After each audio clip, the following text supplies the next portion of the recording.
Folded hands. एक बंजारा था। वह बैलों पर मेट मुल्तानी मिट्टी लाद कर दिल्ली की तरफ आ रहा था। रास्ते में कई गांवों से गुजरते समय उसकी बहुत सी मेट बिक गई। बैलों की पीठ पर लदे बोरे आधे तो खाली हो गए और आधे भरे रह गए। अब वे बैलों की पीठ पर टिके कैसे, क्योंकि भार एक तरफ हो गया। नौकरों ने पूछा कि क्या करें। बंजारा बोला, अरे सोचते क्या हो, बोरों के एक तरफ रेत बालू भर लो। यह राजस्थान की जमीन है, यहाँ रेत बहुत है। नौकरों ने वैसा ही किया। बैलों की पीठ पर एक तरफ आधे बोरे में मेट हो गई और दूसरी तरफ आधे बोरे में रेत हो। दिल्ली से एक सज्जन उधर आ रहे थे। उन्होंने बैलों पर लदे बोरों में से एक तरफ झरते हुए देखी तो वे बोले कि बोरों में एक तरफ रेत क्यों भरी है। नौकरों ने कहा, संतुलन करने के लिए। वे सज्जन बोले, अरे यह तुम क्या मूर्खता करते हो, तुम्हारा मालिक और तुम एक से ही हो। बैलों पर मुफ्त में ही भार ढोकर उनको मार रहे हो। मेट के आधे आधे दो बोरों को एक ही जगह बांध दो तो कम से कम आधे बैल तो बिना भार के खुले चले गए। नौकरों ने कहा कि आपकी बात तो ठीक जचती है, पर हम वही करेंगे जो हमारा मालिक कहेगा।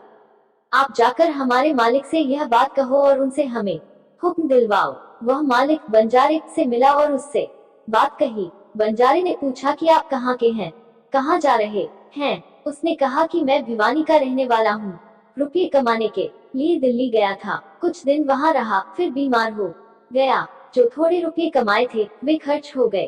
व्यापार में घाटा लग गया। पास में कुछ रहा नहीं तो विचार किया कि घर चलना चाहिए। उसकी बात सुनकर बंजारा नौकरों से बोला कि इनकी सम्मति मत लो, अपने जैसे चलते हैं वैसे ही चलो। इनकी बुद्धि तो अच्छी दिखती है, पर उसका नतीजा ठीक नहीं निकलता। अगर ठीक निकलता तो ये धनवान हो जाते। हमारी बुद्धि भले ही ठीक न दिखे, पर उसका नतीजा ठीक होता है। मैंने कभी अपने काम में घाटा नहीं खाया। Folded hands. बंजारा अपने बैलों को लेकर दिल्ली पहुंचा। वहां उसने जमीन खरीदकर मेट और रेत दोनों का अलग अलग ढेर लगा दिया और नौकरों से कहा कि बैलों को जंगल में ले जाओ और जहाँ चारा पानी हो वहाँ उनको रखो। यहाँ उनको चारा खिलाएंगे तो नफा कैसे कमाएंगे।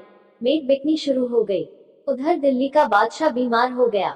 वैद्य ने सलाह दी कि अगर बादशाह राजस्थान के धोरे रेत के टीले पर रहे तो उनका शरीर ठीक हो सकता है।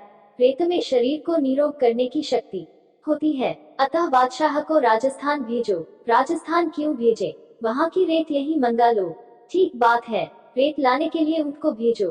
ऊंट क्यों भेजे, यही बाजार में रेत मिल जाएगी। बाजार में कैसे मिल जाएगी। बादशाह के आदमियों ने वह दिल्ली से आए उस सज्जन की मिलते। इससे सिद्ध हुआ बुद्धिमान बंजारा, अरे दिल्ली का बाजार है, यहाँ सब कुछ मिलता है। मैंने एक जगह रेत का ढेर लगा हुआ देखा है। अच्छा, तो फिर जल्दी रेत मंगवा लो। बादशाह के आदमी बंजारे के पास गए और उससे पूछा कि रेत क्या भाव है। बंजारा बोला कि चाहे मेट खरीदो चाहे रेत खरीदो, एक ही भाव है। दोनों बैलों पर बराबर तुलकर आए हैं। बादशाह के आदमियों ने वह सारी रेत खरीद ली। अगर बंजारा दिल्ली से आए उस सज्जन की बात मानता तो ये मुफ्त के रुपये कैसे मिलते। इससे सिद्ध हुआ कि बंजारे की बुद्धि ठीक काम करती